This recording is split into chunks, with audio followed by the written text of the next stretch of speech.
존경하는 재판장님, 지난 5개월간 재판을 세심하고 공정하게 들어주신 점 진심으로 감사드립니다. 구속 수감된 지난 6개월 동안 답답하고 억울한 마음 없지 않았지만 한번 모든 것을 내려놓고 저 자신을 돌아보는 계기로 만들어 보려고 노력했습니다. 지난 몇 개월 재판 과정 지켜보며 복잡한 법적 논리도 이해하기 힘들었고 특검에서 제기한 공소 사실을 인정할 수 없지만 한 가지 깨달은 점이 있었습니다.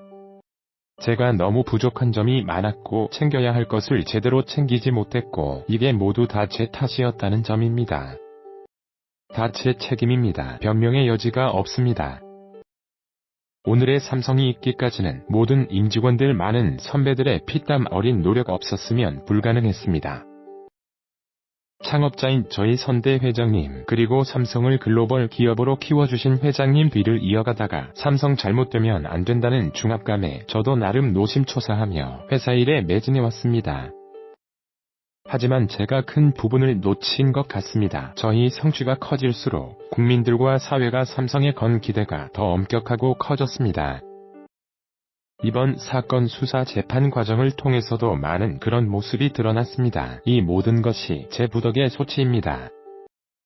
저는 평소에 제가 경영 맡게 된다면 제대로 한번 해보자. 법과 정도를 지키는 건 물론이고 사회에서 제대로 인정받고 나아가서 많은 사람들에게 존경받는 기업인이 돼보자는 다짐을 했습니다.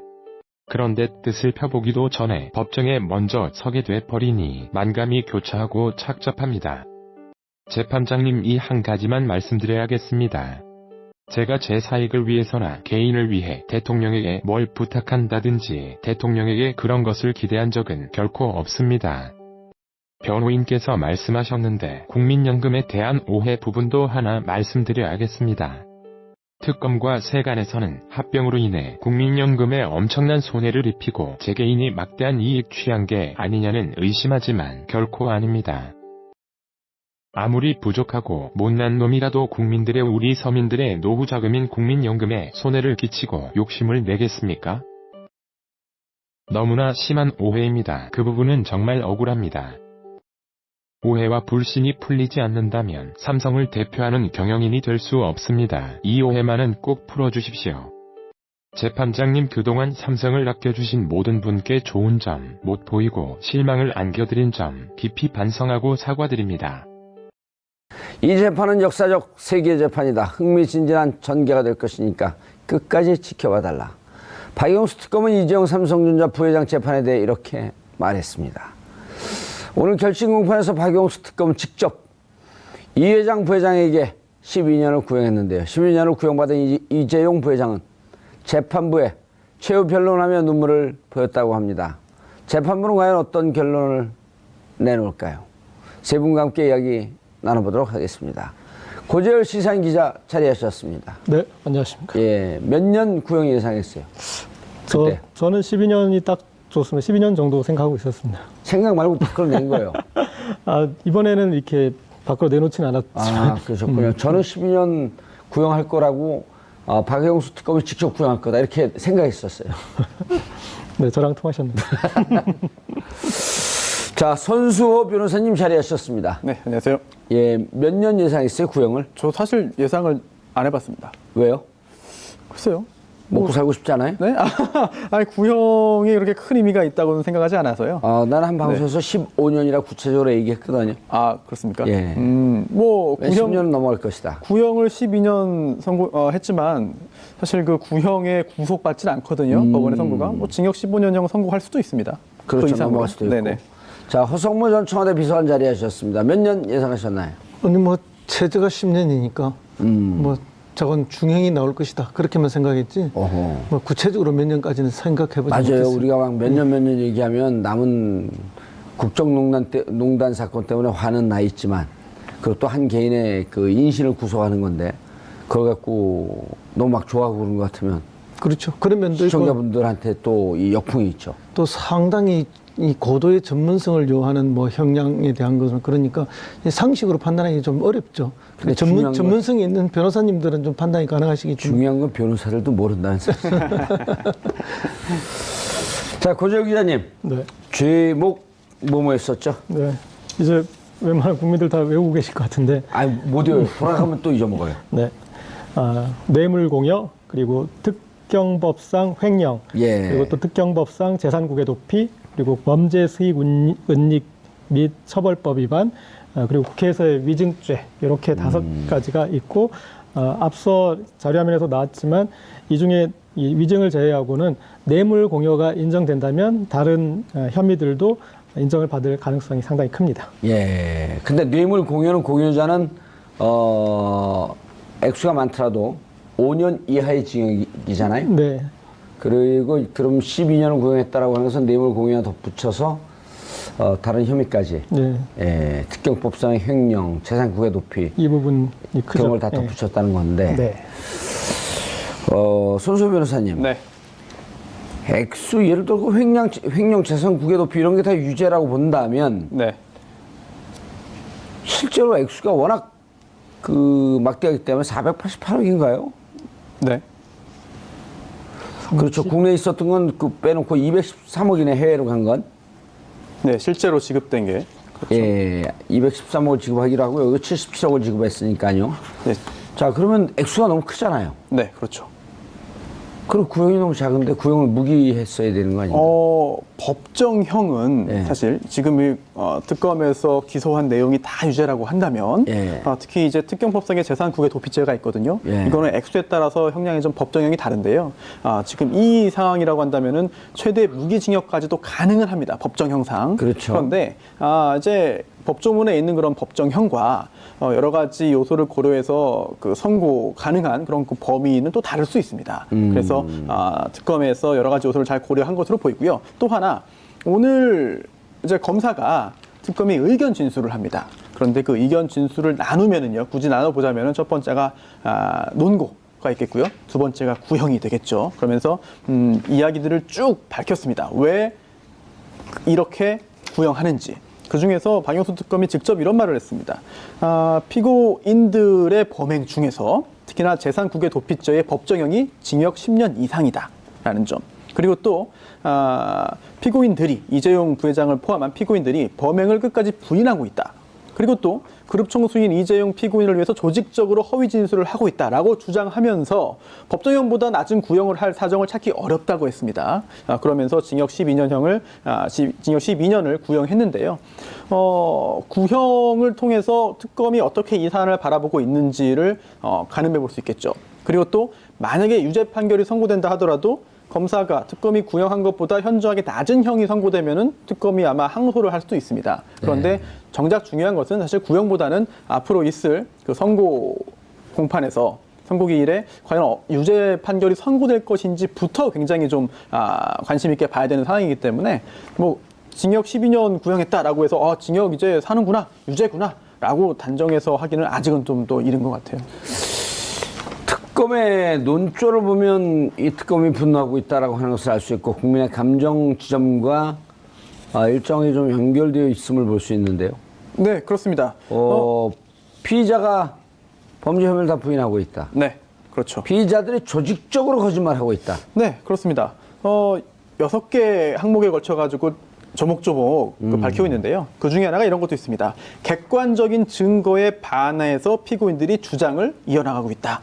그리고 또 여러 차례 피고인들의 주장이 번복되기도 하였다. 아하. 또한 수사와 재판의 진행 단계에 따라서 여러 차례 변경되었다. 예. 이런 걸 볼 때 허위 주장이라고 볼 수밖에 없다라고 하고 있고요. 예. 그리고 또 객관적인 물증에 반하는 진술을 하고 있기 때문에 이런 것들은 믿을 수 없다라고 하면서 굉장히 비난을 하고 있습니다. 예. 그리고 또 하나, 지난번 블랙리스트 사건 때도 판결문에 언급이 되었습니다만 이번에도 역시 특검이 이런 주장을 하고 있습니다. 헌법적 가치가 크게 훼손되었다라는 점, 이렇게 하고 있고요. 그리고 또 하나, 2008년에 에버랜드 사건 판결이 있었습니다. 2008년도 에버랜드요? 네, 삼성 에버랜드. 예. 그때 삼성이 이렇게 대국민 사과했는데요. 국가기관에서 여러 차례 허위 진술을 한 점에 대해 매우 부끄럽고 죄송스럽게 생각한다. 예. 라고 사과했다는 점을 이번에도 인용을 했습니다. 예. 그러면서 최근에 국정원 주도 댓글 사건의 구체적인 자료가 공개된 것처럼 훗날 이 사건에 대해서도 머지않아 객관적인 자료들이 더 드러날 가능성이 있다라는 언급까지 덧붙였거든요. 특검에서 굉장히 강하게 오늘 이야기를 했습니다. 예. 그 2008년도 에버랜드 사건이라고 하는 것이 95년서부터 시작된 이재용한테 재산 승계, 상속, 네. 불법 상속. 큰 틀에서는 이번 사건과 맥이 다 있는 다 거죠. 있죠. 예, 다 있습니다. 그러면 그 십수년 동안 사실은 종국적으로 한 1조가 넘는 돈이 가면서 세금 낸 건 26억. 26억인가요? 아유 얄미워. 네, 편법으로 경영권을 승계하고 예. 재산을 넘겨받으면서 어떻게 하면 법을 좀 잘 활용해서 예. 이용해서 재산적인 손실을 최소화할 것이냐 이거를 노력해가지고 결국 성공시킨 거죠. 1조 정도, 1조만 봐도 증여나 상속하게 되면 그건 4천억? 한 40%쯤 되는 거 아니에요? 증여 상속세는? 네. 야, 그걸 26억으로 입을 막았다는 거 아니에요? 그리고 결국 그게 유죄가 됐고, 그럼 대국민 사과했고, 이게 다 연결이 된 거거든요? 그렇죠. 그때 완성되지 않은 후계 승계 과정을 이번에 완성하는 과정. 그렇습니다. 결국은 이제 그 승계 과정에 내야 될 뭐 정여세라든지 상속세라든지 이런 것들이 있는데 증여세. 예, 이런 부분들을 정확하게 하지 않고 어떻게 이제 우리 현행법의 그런 부족한 부분들을 잘 피해서 편법으로 이렇게 하려 하는 그런 방법을 찾다 보니까 그 편법을 넘어서 이제 탈법과 불법을 동시에 그렇죠. 진행하게 되는 거죠. 예. 그러다 보니까 이제 이게 엄청난 대가를 치불하게 되는 거죠. 예. 그래서 이번에 뭐 오뚜기 사건도 있었지만은 예, 오뚜기는 사건이 아니죠. 그쪽은 이제 뭐 상속세를 제대로 내서 칭찬을 받는데 이제 삼성이 지금까지 보여줬던 이런 이제 편법을 활용한 어떤 정여나 이런 것들이 결국은 대한민국의 다른 기업들에게도 모델이 돼서 똑같은 어떤 불법 편법들을 동원하게 만드는 사례를 보여주는 게 돼서 우리나라 전체의 기업 문화를 아주 나쁘게 끌고 가는 그런 예들이 되는 게 더 안 좋은 거 아닌가 저는 그렇게 봅니다. 이게 이제 자본주의가 발달된 미국이나 유럽 같은 경우에는 반자본주의적 법률했고 이런 경우는 아주 엄청난 중형에 취하고 처하고 실질적으로는 이런 범죄를 저지른 그 자들은 자국에 입국조차 못하게 하거든요. 왜 반자본주의적 법이라고 하는 것은 결국 그 자본주의에 살고 있는 국민들 무차별 다수가 다 피해자가 된다는 거 아니에요? 그렇습니다. 그렇기 때문에 이제 엄격하게 관리를 해야 되는데 거기에 비하면 우리나라는 뭐 어쨌든 재벌들에게 너무나 관대한 나라였다. 그리고 어떤 뭐 실정법을 위반해서 실제 뭐 구속이 되고 또 뭐 처벌을 받아도 금방 사면 복권을 통해서 다시 경영권에 복귀할 수 있도록 해주는 이런 것들이 반복되고 있기 때문에 이번에야말로 그 고리를 정말로 끊어내야 되는 거죠. 알겠습니다. 고재열 시사인 기자 그리고 손소 변호사님, 허성모 평론가 함께 말씀 나누고 있고요. 시청자 여러분들께서도 샤브사005로 다양한 의견 보내주시기 바라겠습니다. 지금 페이스북 라이브로도 시청하실 수 있습니다. 네. 고재열 기자님, 일단 집에서 촉소리가 자꾸 나요. 말을 하고 싶어. 이쪽도 좀 봐주세요. 예. 알겠습니다. 여긴 2명, 이쪽은 1명. 공평과세. 네. 일단 이제 청취자분들이 좀 쉬운 언어로 상황을 좀 설명드리면 지금 삼성의 이 변명이 후퇴해서 에버랜드 그 판결대로 후퇴한 것 같습니다. 그러니까 에버랜드 때도 최종 판결은 결국은 그런 실정법 위반이 있었다 하더라도 그 사안에 대해서 당시 뭐 이재용 그 본인 자체는 모르고 이 에버랜드 경영진이 덤터기를 썼거든요. 맞아요. 다 꼬리 자르기. 네. 그러니까 회장님은 모르셨습니다. 회장님 바보입니다.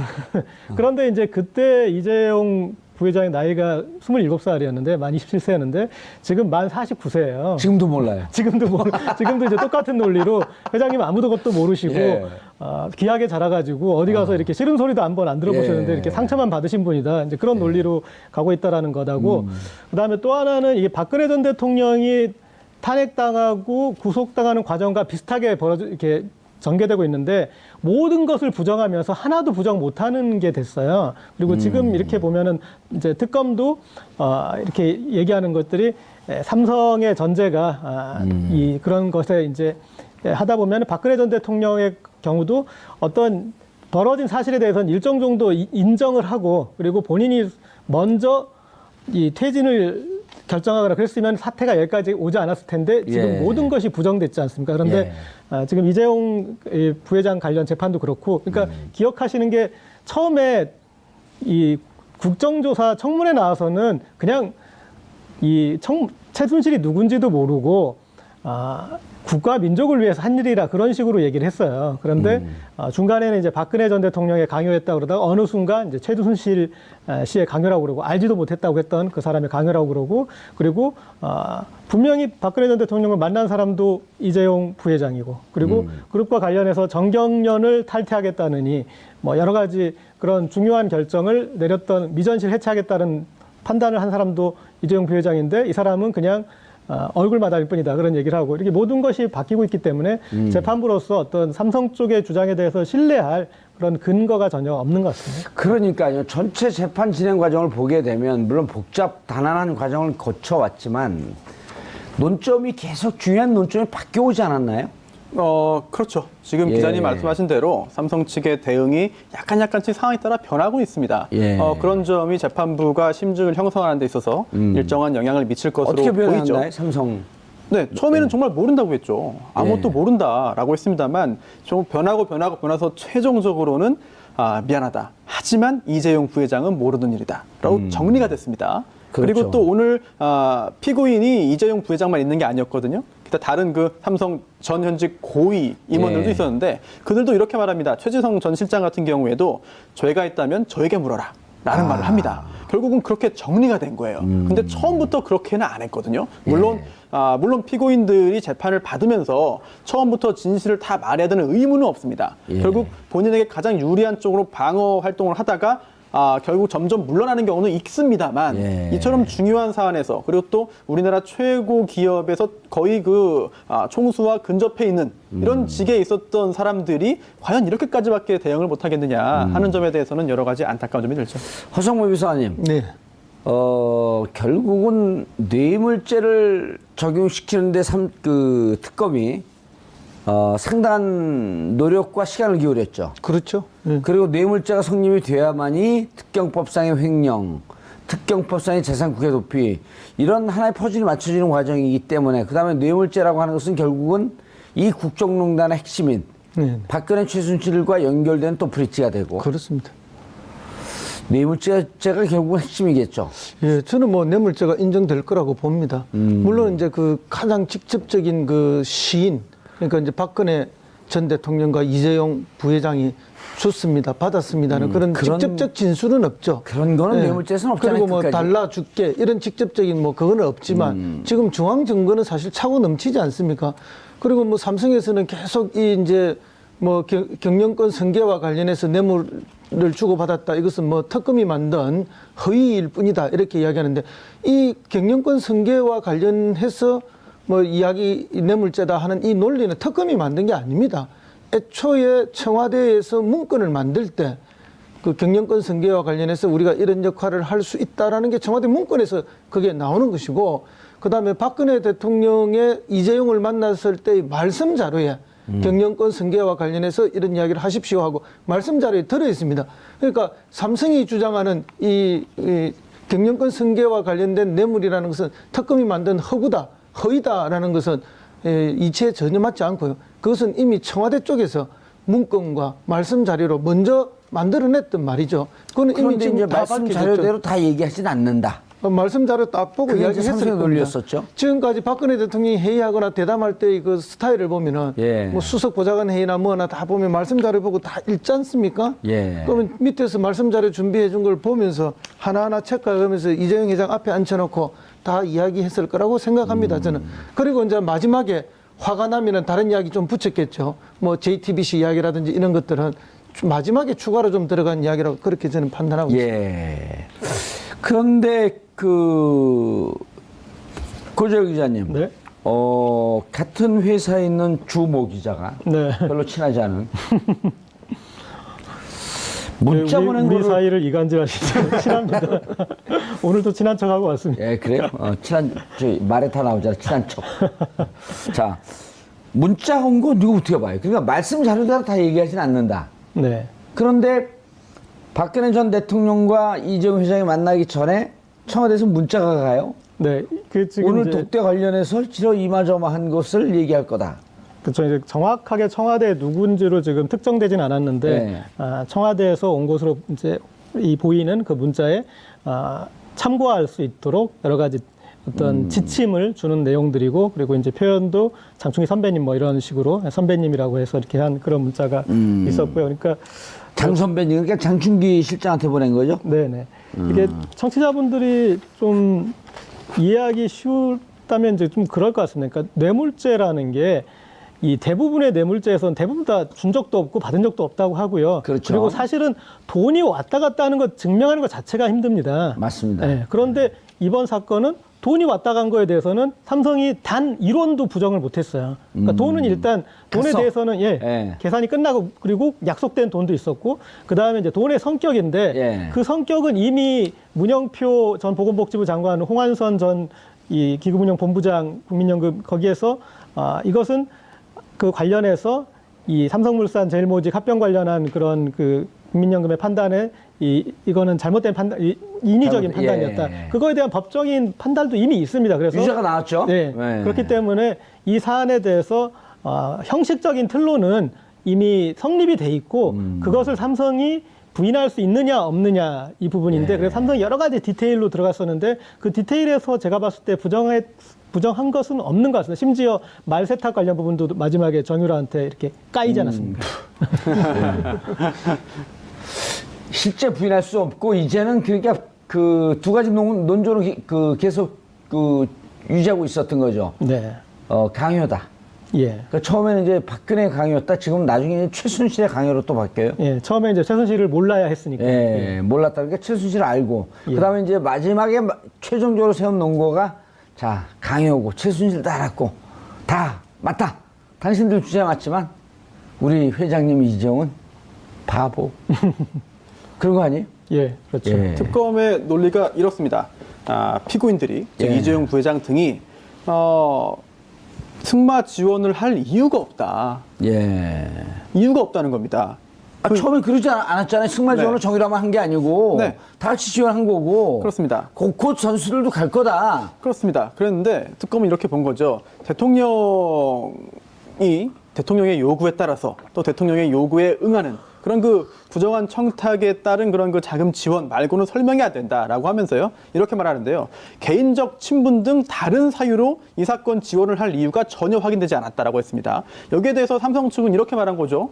뇌물이 아니라 강압을 당해서 내가 피해자다. 돈을 줄 수밖에 없었던 피해자다라고 하고 있는데 여기에 대해서 박근혜 전 대통령이 검찰에서 이런 말을 합니다. 요 삼성 측의 주장과 정반대인데요. 삼성에서는 박근혜 전 대통령이 돈을 내라고 강압을 했기 때문에 줄 수밖에 없었다라고 했는데 박근혜 전 대통령이 이렇게 말합니다. 어이가 없다. 내가 어떻게 그런 말을 하느냐. 그런 사실이 없다라고 네. 말을 했고요. 그렇다면 둘 중에 한 명은 거짓말을 하는 거거든요. 예. 그렇다면- 그리고 네. 내가 어떻게 이재용을 질책하냐. 그렇습니다. 어이가 없다. 네. 아하. 그렇게 말했기 때문에 결국은 또 양측의 주장이 지금 이 부분에서 굉장히 대립되는 거죠. 둘 중에 하나는 거짓말하고 있다. 둘 중 하나 거짓말이겠죠. 누가 하는 것 같아요? 둘 다 아닐까요? 둘 다 둘 다 거짓말한다. 자신에게 유리한 쪽으로 얘기를 하는 것 같습니다. 네. 질책을 그러면 이걸 뒤집어서 얘기하면 거짓말하고 하면 내가 질책했다. 질책을 했죠. 질책을 예. 하면서 돈 내라라고 한 것이고 또 이재용 부회장 측에서는 그 말도 들었고 질책도 받았고 또 본인의 이익을 위해서 또 자금 지원도 했고 이런 식이 되지 않을까 뭐 예상합니다. 개인적으로. 그렇게 우리가 다 예상하는데 사실은 엄밀한 장소에 두 분밖에 안 계셨잖아요. 예. 그러니까 뭐 흔히 우리가 이야기하는 뭐 그 비밀 장소 그 장소에 두 분만 계시면서 두 분만 나눈 이야기를 녹취나 녹음이 없는 이상 누가 알겠습니까? 아무도 모르죠. 두 사람은 각자 부인을 하고 있는데 결국 방금 손 변호사 이야기처럼 일정 쟁점에서는 서로 이제 말이 부딪히는 게 나오기 시작한 거죠. 그런 이제 각자의 입장에서 자기를 방어하다 보니까 서로가 거짓말을 하고 있는 게 드러나는 것이다. 이렇게 봅니다. 예. 이재용 삼성전자 부회장 재판에 대해 이렇게 말했습니다. 오늘 결심 공판에서 박용수 특검은 직접 이 회장 부회장에게 12년을 구형했는데요. 12년을 구형받은 이재용 부회장은 재판부에 최후 변론하며 눈물을 보였다고 합니다. 재판부는 과연 어떤 결론을 내놓을까요? 세 분과 함께 이야기 나눠보도록 하겠습니다. 고재열 시사인 기자 자리하셨습니다. 네. 안녕하십니까. 예, 몇 년 구형 예상했어요? 그때. 저는 12년이 딱 좋습니다. 12년 정도 생각하고 있었습니다. 생각 말고 밖으로 낸 거예요. 이번에는 이렇게 밖으로 내놓지는 않았지만. 아, 그러셨군요. 저는 12년 구형할 거라고 박영수 특검을 직접 구형할 거다 이렇게 생각했었어요. 네, 저랑 통하셨네요. 자, 손수호 변호사님 자리하셨습니다. 네, 안녕하세요. 예, 몇 년 예상했어요, 구형을? 저 사실 예상을 안 해봤습니다. 왜요? 글쎄요. 먹고 살고 싶지 않아요? 네? 아니, 구형이 그렇게 큰 의미가 있다고는 생각하지 않아서요.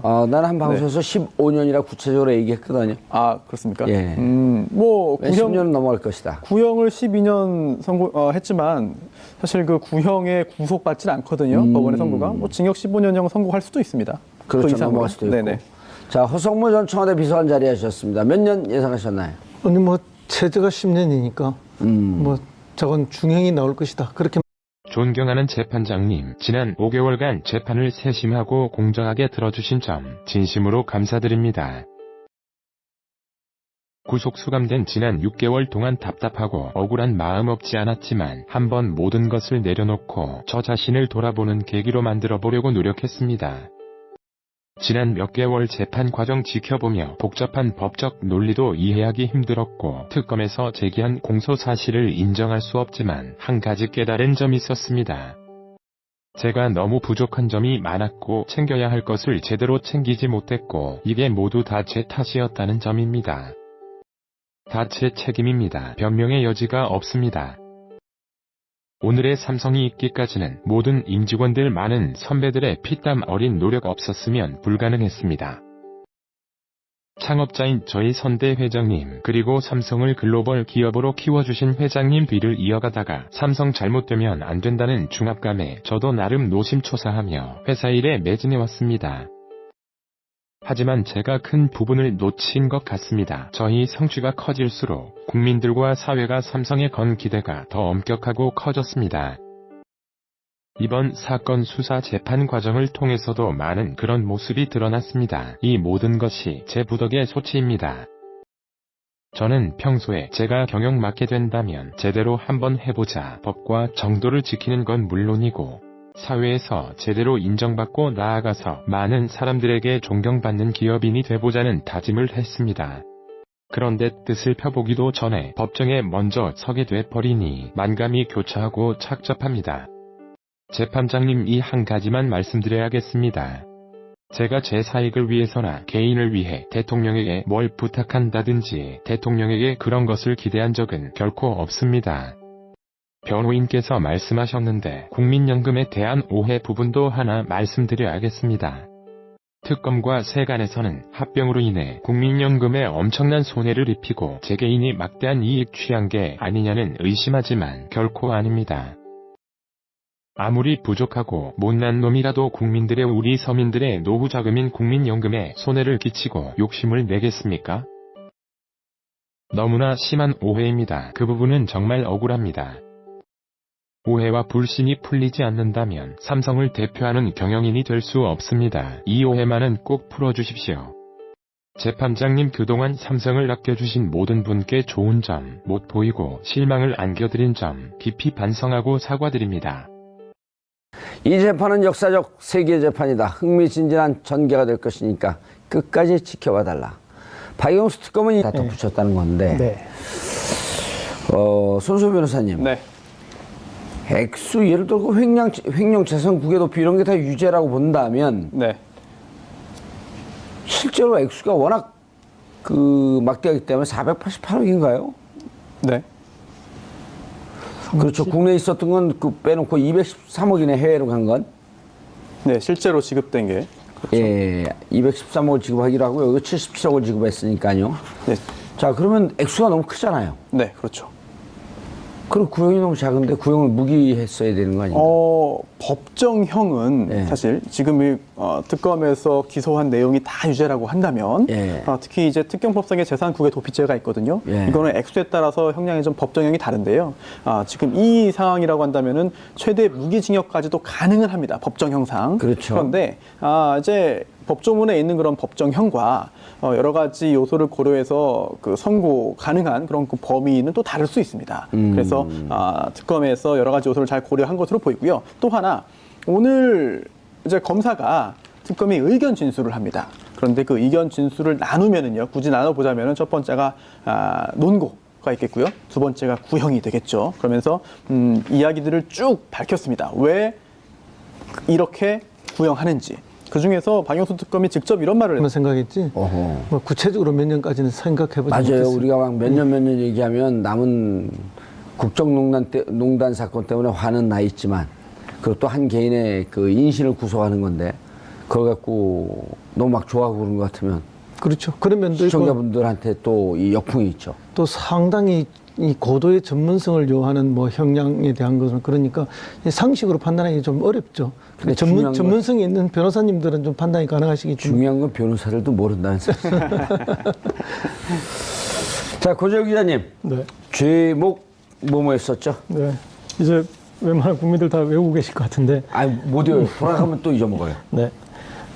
뇌물공여, 그리고 특경법상 횡령, 예. 그리고 또 특경법상 재산국의 도피, 그리고 범죄 수익 은닉 및 처벌법 위반, 그리고 국회에서의 위증죄, 이렇게 5가지가 있고, 앞서 자료화면에서 나왔지만 이 중에 이 위증을 제외하고는 뇌물 공여가 인정된다면 다른 혐의들도 인정을 받을 가능성이 상당히 큽니다. 예. 근데 뇌물 공여는 공여자는